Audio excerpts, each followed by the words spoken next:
Good morning students. Computer architecture के इस video session में आप सभी का वेलकम है। मैं Mohan Kumar Singh, RSS science college BCA department Sitamarhi से। तो चलिए, अभी तक हम लोगों ने यूनिट फर्स्ट और यूनिट सेकेंड दोनों ही कंप्लीट कर चुका है। हम लोगों ने उसका एक्सरसाइजेज भी हम लोग देख चुके हैं। तो अब हम यूनिट 3 पे चलते हैं। हालांकि यूनिट 3 से सीक्वेंशियल लॉजिक सर्किट या सीक्वेंशियल सर्किट का एक वीडियो मैं आपको एक सेशन में आपको दे चुका था, लेकिन फिर उसको रिकॉल करते हुए आगे से बढ़ते हैं। कहता है, देखिए, we know about combinational circuit that all the circuit have a set of outputs which depends only on the combination of present input। देखिए, कहता है कि हम सभी जो है कॉम्बिनेशनल सर्किट के बारे में जानते हैं। कॉम्बिनेशनल सर्किट आप लोगों को हमने बताया था, और जो लोग नहीं जानते हैं एक बार फिर जान ले। कई सारे लॉजिक गेट्स जब एक साथ कंबाइन होते हैं, यानी कि नैंड और एंड नैंड एक्सॉर, इन सबको मिला करके एक जगह जब हम कोई सर्किट बनाते हैं, लॉजिक सर्किट बनाते हैं, that circuit is called combinational logic circuit, है ना। और इसके पास क्या होता है, सेट ऑफ आउटपुट्स होता है जो डिपेंड्स करता है only on the combination of present input, यानी कौन सा इनपुट किस तरीके से उसमें जा रहा है उस पर डिपेंड्स करता है। फिर आगे कहता है, the following figure show the block diagram of sequential circuit. अब नीचे वाला फिगर जो है ये सीक्वेंशियल सर्किट को शो करता है। अब यहाँ पर देखने वाली बात है कि सीक्वेंशियल सर्किट में एक तो कॉम्बिनेशनल सर्किट होता है और कॉम्बिनेशनल सर्किट होता है, और यहाँ पर मेमोरी एलिमेंट होता है। तो ये क्या है? कॉम्बिनेशनल सर्किट तो हमें समझ में आता है कि इनपुट गया और यहाँ पे आउटपुट आया, लेकिन इसमें मेमोरी एलिमेंट्स को लगा देने से ये सीक्वेंशियल लॉजिक सर्किट बन जाता है। तो इस चीज को समझना है। चलिए, कहता है, The sequential circuit contains a set of input and outputs। ये तो सिंपल है कि set of inputs और outputs। फिर आगे कहता है, the outputs of sequential circuit depend not only the combination of present inputs, है ना, यानी कि जो भी इसमें इनपुट्स आ रहा है कॉम्बिनेशनल सर्किट में, केवल इसी पे सीक्वेंशियल सर्किट का आउटपुट डिपेंड नहीं करता है, but also on the previous outputs, यानी कि प्रीवियस आउटपुट्स क्या है, एक बार इनपुट गया और इस तरीके से आउटपुट आया, और इस आउटपुट का जो स्टेट होगा या जो ये आउटपुट होगा, इस पे फिर अगले इनपुट का आउटपुट डिपेंड्स करेगा। ओके, यानी कि पिछले वाले स्टेट्स का क्या, पिछले वाले स्टेट्स पे लॉजिक सीक्वेंशियल सर्किट का आउटपुट डिपेंड करता है, यानी कॉम्बिनेशनल सर्किट्स पे भी डिपेंड करेगा और प्रीवियस आउटपुट पे भी। ओके, फिर आगे कहता है, प्रीवियस आउटपुट इज नथिंग, मतलब प्रीवियस आउटपुट देखा जाए तो कुछ भी नहीं है, बट द प्रेजेंट स्टेट। लेकिन ये क्या है? प्रेजेंट स्टेट, यानी कि जस्ट अभी पिछला वाला जो स्टेट था वो कौन सा स्टेट था, है ना। Therefore, sequential circuit contains combinational circuits along with memory storage, है ना, that is storage element, है ना। तो यानी कि सीक्वेंशियल सर्किट क्या क्या कंटेन करता है? कॉम्बिनेशनल सर्किट जो फिगर में हम देख रहे हैं, और इसके साथ साथ मेमोरी स्टोरेज, इसका मतलब है स्टोरेज एलिमेंट। सम सीक्वेंशियल सर्किट में नॉट कंटेन कॉम्बिनेशनल सर्किट, यानी कुछ ऐसे भी सीक्वेंशियल सर्किट्स हैं जो कि कॉम्बिनेशनल सर्किट्स उसके पास नहीं होते हैं, बट ओनली मेमोरी एलिमेंट्स, लेकिन उसके पास केवल मेमोरी एलिमेंट्स ही होता है। आगे कहता है, चलिए, following table show the difference between combinational circuit and sequential circuit. Exam के पॉइंट ऑफ व्यू से बहुत इंपॉर्टेंट है, ये आपके एग्जाम में आ सकता है। तो देखिए, कहता है कॉम्बिनेशनल सर्किट्स में क्या होता है, output depends only on present inputs, यानी जो जैसा इनपुट जाएगा उस हिसाब से आउटपुट आएगा। लेकिन सीक्वेंशियल सर्किट में कहता है output depends on both present inputs and present state, यानी कि स्टेट पे भी डिपेंड करता है। देखिए, क्योंकि देखिए यहाँ पे कॉम्बिनेशनल सर्किट में ये नीचे वाला पोर्शन नहीं होता है ना, केवल कॉम्बिनेशनल सर्किट्स में ये वाला पोर्शन होता है, इनपुट गया और इधर से आउटपुट आया। लेकिन सीक्वेंशियल सर्किट में यहाँ पे मेमोरी एलिमेंट्स जो लगे होते हैं, तो इन दैट सिचुएशन जो यहाँ का स्टेट है वो नए आउटपुट्स के लिए एज ए इनपुट का काम करता है। तो वही कहता है कि सीक्वेंशियल सर्किट्स का आउटपुट जो है प्रेजेंट स्टेट के साथ साथ कॉम्बिनेशनल सर्किट्स में जो इनपुट्स आ रहे हैं उस पर भी डिपेंड करता है। फिर आगे कहता है, feedback path is not present, यानी कि कॉम्बिनेशनल सर्किट में हमारा फीडबैक पाथ जो है वो नहीं होता है, लेकिन यहाँ पे देखिए फीडबैक पाथ इज प्रेजेंट, यानी कि ये जो आउटपुट निकला इसका फीडबैक फिर वापस इस तरीके से ऐसे जा रहा है। ओके, फिर आगे कहता है कि memory elements are not required. तो इसमें कॉम्बिनेशनल सर्किट्स में कोई भी मेमोरी एलिमेंट्स का जरूरी नहीं है, लेकिन इसमें कहता है मेमोरी एलिमेंट्स आर रिक्वायर्ड। फिर आगे कहता है clock signal is not required, clock signal is required. Clock signal को जस्ट इस आज ही के सेशन में आगे का जो सब टॉपिक्स है उसमें हम क्लॉक सिग्नल को देखेंगे। तो आपको बस ये अभी जानना है कि कॉम्बिनेशनल सर्किट्स में क्लॉक सिग्नल नहीं होते हैं, सीक्वेंशियल सर्किट्स में क्लॉक सिग्नल होते हैं। Easy to design, difficult to design. Okay, अब चलिए आगे चलते हैं टाइप्स ऑफ सीक्वेंशियल सर्किट। तो ये इस चीज को भी हम लोग देख चुके थे। There are two types of sequential circuits, asynchronous sequential circuits and synchronous sequential circuit. तो एसिंक्रोनस सीक्वेंशियल सर्किट कहता है this form of sequential logic does not use clock input signal to control the timing of the circuit. Circuit के timing को control करने के लिए clock signal को इस्तेमाल नहीं करता है। It allow very fast operation of the sequential logic. Sequential logic का ये बहुत ही फास्ट ऑपरेशन होता है, but its operation is prone to timing problem है ना। टाइमिंग प्रॉब्लम से जो इसका आउटपुट है वो हमेशा घिरा हुआ रहता है। Where unequal delay in the logic gates can causes the circuit operate incorrectly, है ना। देखिए इसमें सबसे पहले बात है कि जो एसिंक्रोनस सीक्वेंशियल लॉजिक है ये हमारा क्लॉक इनपुट यूज नहीं करता है। क्लॉक इनपुट जब यूज नहीं करता है तो इसमें कंटिन्यूअसली इसमें इनपुट्स पे इनपुट्स जा रहा है। और इन दिस सिचुएशन जैसे अब हमारा ही जैसे हम लोग अपने आप को ही ले ले, यदि हम लोग को बार बार कंटिन्यूअसली इनपुट्स पे इनपुट्स यानी कमांड्स पे कमांड मिलते जाए और एक वर्क को हमने खत्म नहीं किया और दूसरे वर्क में दूसरा वर्क हमें मिल जाए, तीसरा वर्क मिल जाए, तो इस तरीके से कितने वर्क को हम याद रख सकते हैं। तो इन दिस सिचुएशन क्या होगा कि तीसरा या चौथा जो होगा वहां पे हमारा आउटपुट जो है निश्चित रूप से जैसा इंस्ट्रक्शन दिया गया होगा उस हिसाब से नहीं आएगा। तो इस तरह का क्यों किसमें होता है, तो सिंक्रोनस सीक्वेंशियल लॉजिक में, है ना। लेकिन सिंक्रोनस सीक्वेंशियल लॉजिक में कहता है कि ये क्लॉक इनपुट सिग्नल्स को यूज करता है, ये डिफाइन करता है state of the logic circuit. Logic circuit किस स्टेट में है ना। अब देखिए क्या कहता है, this form of sequential logic uses clock input signal to control timing of the circuit. Circuit के टाइमिंग को कंट्रोल करने के लिए क्लॉक इनपुट सिग्नल को यूज करता है। The timing of changes in state in the sequential logic is designed to occur either on the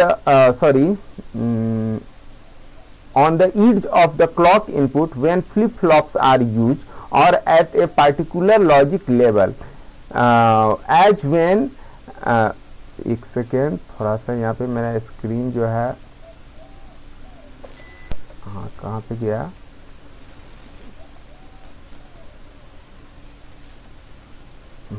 as when latches are used, है ना। कहता है कि इस क्लॉक इनपुट को हम कहाँ पे इस्तेमाल करेंगे, तो क्लॉक इनपुट को पूरे भी सर्किट में कहीं पे भी हम इस्तेमाल कर सकते हैं। फिर आगे कहता है state changes that occur on the edges of clock input. Clock input जो है उसके ईड्ज पे यानी कि किसी एक छोर पे जो है स्टेट चेंज करता है। As when flip flops are used occur either 0 to 1 raise refer to as positive edge triggered और 1 to 0 refer to as negative edge trigger. जो देखिए स्टेट जो है ना ये 0 to 1 होता है या 1 to 0 होता है। तो इसको भी फर्दर जो क्लॉक अब जो नेक्स्ट टॉपिक है हमारा क्लॉक सिग्नल, इसको हम लोग देखेंगे तो ये हमें स्टेट समझ में आएगा। ओके, तो चलिए आते हैं, बस इतना भी फिलहाल हमें जानना है कि asynchronous sequential logic clock input signal को यूज नहीं करता है, सिंक्रोनस जो है क्लॉक इनपुट सिग्नल को यूज करता है। सीक्वेंशियल लॉजिक सर्किट क्या है, तो it is the combination of combinational logic circuits and the memory elements. Okay, and output depends on the combinational input of the combinational logic circuit and state of the memory elements. इसके state पे दोनों पे depend करता है। चलिए तो अब हम लोग क्लॉक सिग्नल एंड ट्रिगरिंग को देखते हैं। ओके, कहता है कि clock signal is periodic signal and it's on time and off time need not be the same. देखिए कंप्यूटर में हम लोग जानते हैं कि 0 और 1 पे कंप्यूटर वर्क करता है, दैट इज ऑन कंडीशन या ऑफ कंडीशन। तो दैट इज द स्टेट, वही स्टेट यहाँ पे कह रहा है कि clock signal is periodic signal and it's on time और off time need not be the same, यानी इसके ऑन टाइम और ऑफ टाइम सेम नहीं हो सकते हैं। फिर लेकिन यहाँ पर क्या कहता है, we can represent the clock signal as square wave. Square wave के रूप में हमने क्लॉक सिग्नल को यहाँ पे रिप्रेजेंट किया है when both its on time and off time are same. देखिए ये तो सेम नहीं होता है, लेकिन यहाँ पे पहले हमने जो रिप्रेजेंट किया है वो दोनों एज ए सेम रिप्रेजेंट किया है ना। कि देखिए जब 5 वोल्ट यहाँ से 5 वोल्ट स्टेट में होता है तो ये ऑन टाइम है, और 0 वोल्ट स्टेट है तो ये ऑफ टाइम है ना। और यहाँ से देखिए ये हमारा ऑन टाइम है और ये हमारा ऑफ टाइम है, तो यहाँ का जो टाइम पीरियड है सेम अगले ऑन टाइम और ऑफ टाइम के बीच का है। ओके,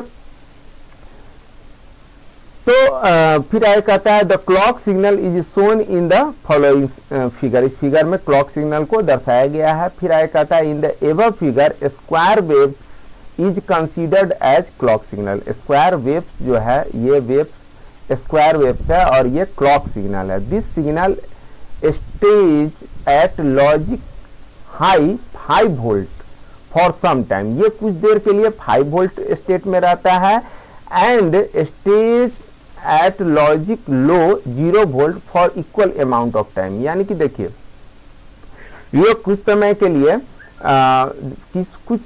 लिए किस में है, हाई स्टेट में है, फिर कुछ समय के लिए लो स्टेट में है ना। और यहाँ पे देखिए हाई से हाई का, देखिए ये हाई यहाँ पे है और ये हाई फिर यहाँ पे है, तो हाई से हाई का जो डिस्टेंस है वही यहाँ पे लो से लो का डिस्टेंस है। ओके, फिर आगे कहता है this pattern repeats with some time period. कुछ टाइम पीरियड पे ये जो है रिपीट्स होते हैं। In this case the time period will be equal to either twice of on time और ट्वाइस ऑफ ऑफ टाइम। ठीक है, अब इससे आगे चलते हैं तो कहता है we can represent the clock signal as train of pulses when on time and off time are not same. अब यहाँ पे देखिए ट्रेन पल्सेस के रूप में हमने रिप्रेजेंट किया है, तो ऐसा ही होता है कंप्यूटर के अंदर देखा जाए तो ऐसा ही होता है। ये तो हमने ऐसे आइडियली रिप्रेजेंट कर रखा है यहाँ पे, है ना। और इन दिस सिचुएशन कहता है कि ऑन टाइम या और ऑफ टाइम दोनों सेम नहीं होंगे। The clock signal is shown in the following figure. In the above figure train of pulses is considered as clock signal. Clock signal के रूप में इसको हम कंसीडर करके चलते हैं। This signal stage at logic high 5 volt for some time and stage at logic low 0 volt for some other time. This pattern repeats with some time period. ये जो है कुछ टाइम पीरियड पे रिपीट्स होते रहते हैं, है ना। In this case the time period will be equal to the sum of on time and off time. देखिए यहाँ पे कहता है कि ऑन टाइम का जो स्टेट है और ऑफ टाइम का जो स्टेट है वो दोनों सेम नहीं है। इसमें सेम है लेकिन इसमें सेम नहीं है। लेकिन सम ऑफ सभी जितने भी ऑन टाइम स्टेट है और जितना भी ऑफ टाइम स्टेट है दोनों को यदि हम प्लस कर दे तो वो दोनों इक्वल होता है। ओके, फिर आगे कहता है कि the reciprocal of the time period. Time period का रेसिप्रोकल यानी 1/, उसका अपोजिट कर देते हैं। सॉरी, रेसिप्रोकल का मतलब 1/, के फॉर्म में हम करते हैं, है ना। कॉम्प्लीमेंट भी इसको कह सकते हैं।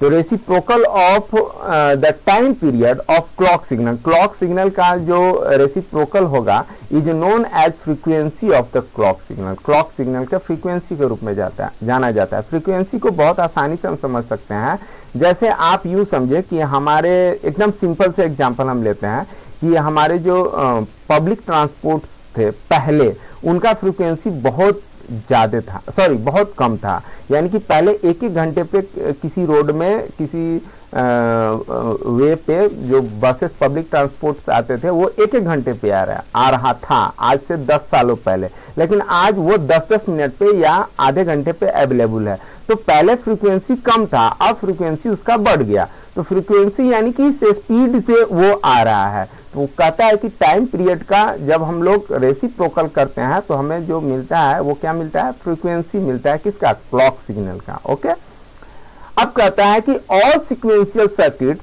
Are operated with clock signal. जितना भी सिक्वेंशियल सर्किट्स है वो जो है ऑपरेट होता है किससे, तो क्लॉक सिग्नल से। So the frequency at which the sequential circuits can be operated accordingly the clock signal frequency has to be chosen। अब देखिए यहाँ पे कहता है कि जिस तरह का फ्रीक्वेंसी हम चूज करते हैं उस हिसाब से सिक्वेंशियल सर्किट ऑपरेट होता है। यदि हम फास्ट फ्रीक्वेंसी वाला क्लॉक सिग्नल यूज करेंगे तो वहां पे हमारा सिक्वेंशियल सर्किट भी फास्ट वर्क करेगा, अगर स्लो चूज करेंगे तो स्लो वर्क करेगा। अब कहता है कि टाइप्स ऑफ ट्रिगरिंग। तो ट्रिगरिंग यानी कि जब एक स्टेट से दूसरे स्टेट में जाता है, देखिए यहाँ पे ट्रिगरिंग का जिक्र किया गया था, यहाँ पे देखिए कहाँ गया, state changes occur on the edge of the clock input when flip flop occur either 0 to 1 refer to as positive edge trigger और यहाँ पे नेगेटिव एज ट्रिगर। तो इस चीज को हम लोग समझते हैं कि पॉजिटिव एज ट्रिगर और नेगेटिव एज ट्रिगर क्या है। तो देखिए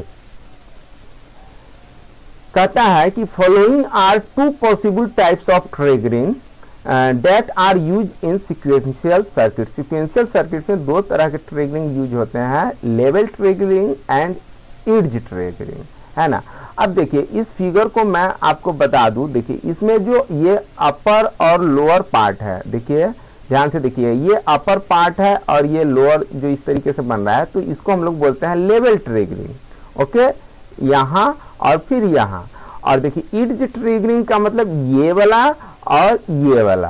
फिर तो यहाँ देखिए, यहाँ से क्या हो रहा है, लो से हाई में जा रहा है, और यहाँ पर क्या हो रहा है, हाई से लो में आ रहा है, फिर लो से हाई में जा रहा है, फिर लो से हाई में आ रहा है। तो ये एज ट्रिगरिंग है और ये हमारा जो है लेवल ट्रिगरिंग है।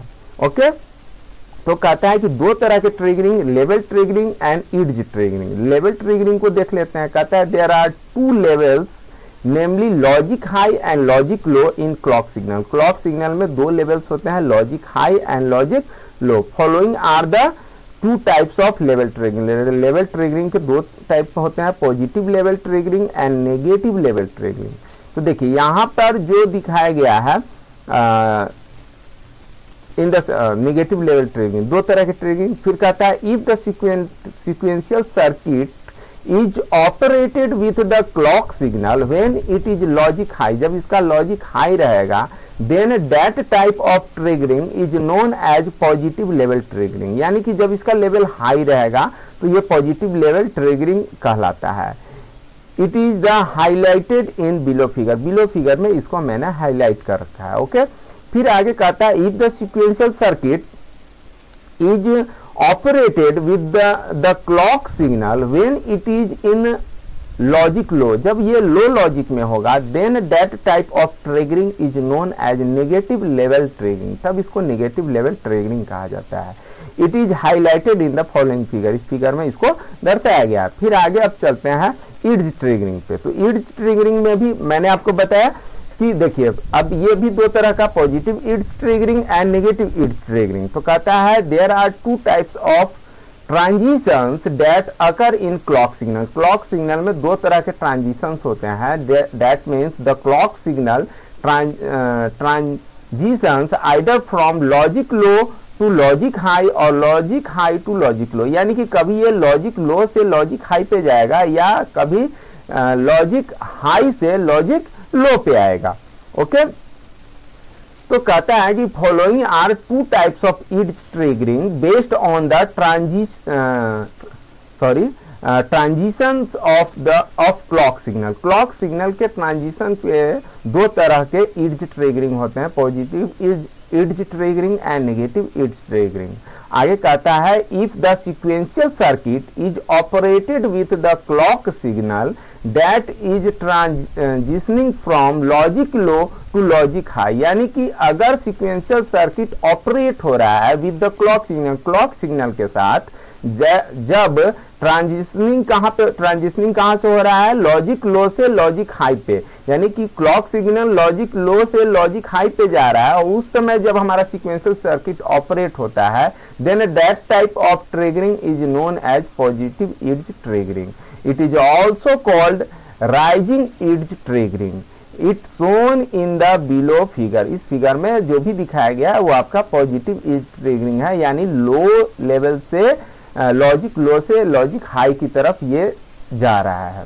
ओके, फिर उसके बाद यहां पे अब देखिए कहता है in the sequential circuit if the sequential circuit is operated with the clock signal that is transitioning from the logic high to logic low, जब हमारा ट्रांजिशनिंग जो है लॉजिक हाई से लॉजिक लो की तरफ होगा, और उस समय जब सीक्वेंशियल सर्किट ऑपरेट होगा, then that type of triggering is known as negative edge triggering. तब उस तरह के ट्रिगरिंग को हम लोग नेगेटिव ईड्ज ट्रिगरिंग कहते हैं। It is also called falling edge triggering. देखिए यहाँ पे रेजिंग मतलब उठता हुआ, फॉलिंग मतलब गिरता हुआ।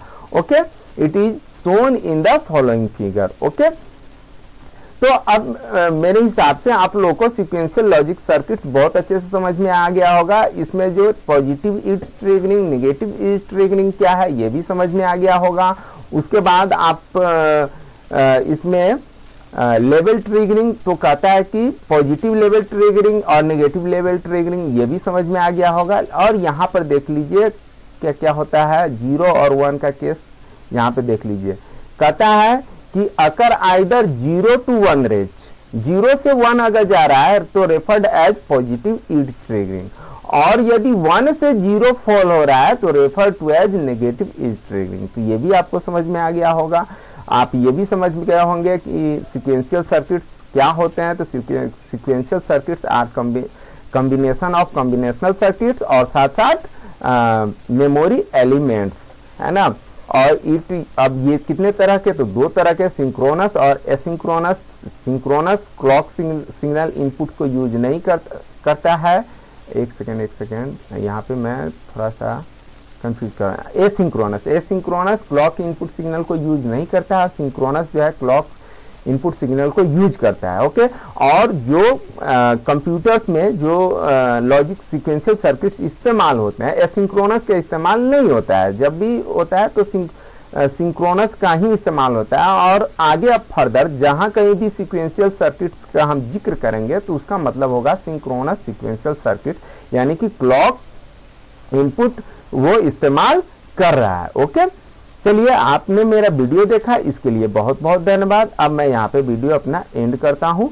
नेक्स्ट जो भी टॉपिक होगा फ्लिप फ्लॉप का है, तो उसके साथ हम नेक्स्ट जब भी हमारा सेशन लगेगा तो मैं प्रेजेंट होऊंगा और आपके सामने वीडियो को रखूंगा। आपने मेरा वीडियो देखा, इसके लिए पुनः आपको बहुत बहुत धन्यवाद।